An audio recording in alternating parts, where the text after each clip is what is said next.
এবার নরেন্দ্র মোদী জানিয়েছেন দেশের প্রত্যেক মহিলাই হবেন লাখপতি।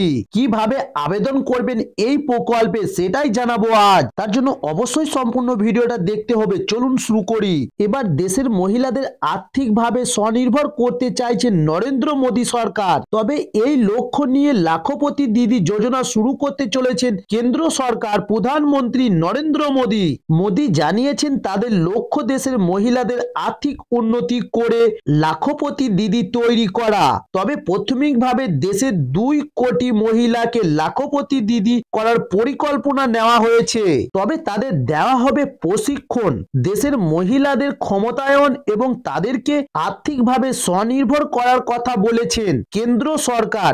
এই জন্য এই মহিলাদের দেওয়া হবে প্রশিক্ষণ। নরেন্দ্র মোদী সরকার স্কিল ডেভেলপমেন্ট ট্রেনিং দিয়ে 2 কোটি মহিলার ক্ষমতায়ন করার লক্ষ্য নিয়ে এই প্রকল্প শুরু করতে চলেছেন। তবে এবার জানুন কি এই প্রকল্প।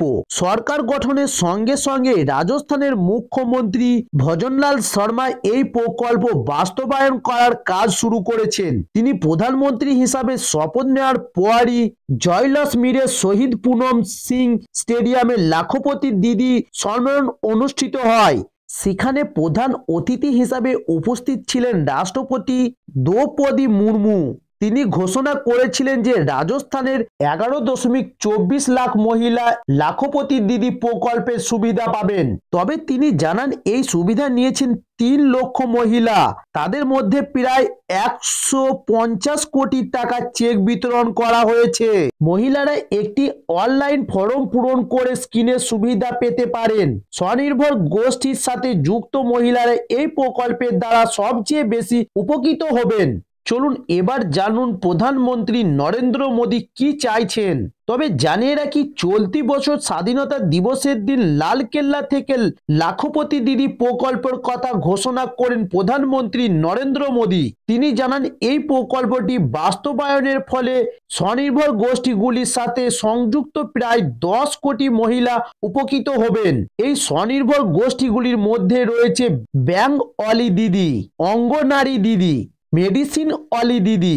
তবে নরেন্দ্র মোদী এও জানিয়েছেন এই মহিলাদের ক্ষমতা বৃদ্ধির জন্য প্রশিক্ষণ দেওয়া হবে। এর মাধ্যমে তারা অর্থ উপার্জন করতে সক্ষম হবে। এছাড়াও এই প্রকল্পের অধীনে স্বনির্ভরশীল গোষ্ঠীগুলির সাথে যুক্ত মহিলাদের এলইডি বাল্ব এবং অন্যান্য আরো প্রযুক্তি কাজ শিখিয়ে স্বনির্ভর করা হবে। তবে বিজ্ঞান ও প্রযুক্তির ক্ষেত্রে মহিলাদের স্বাবলম্বী করতে চাওয়ার কথাও জানিয়েছেন প্রধানমন্ত্রী। তবে এবার জানুন এই প্রকল্প থেকে কি কি সুবিধা পেতে পারেন মহিলারা।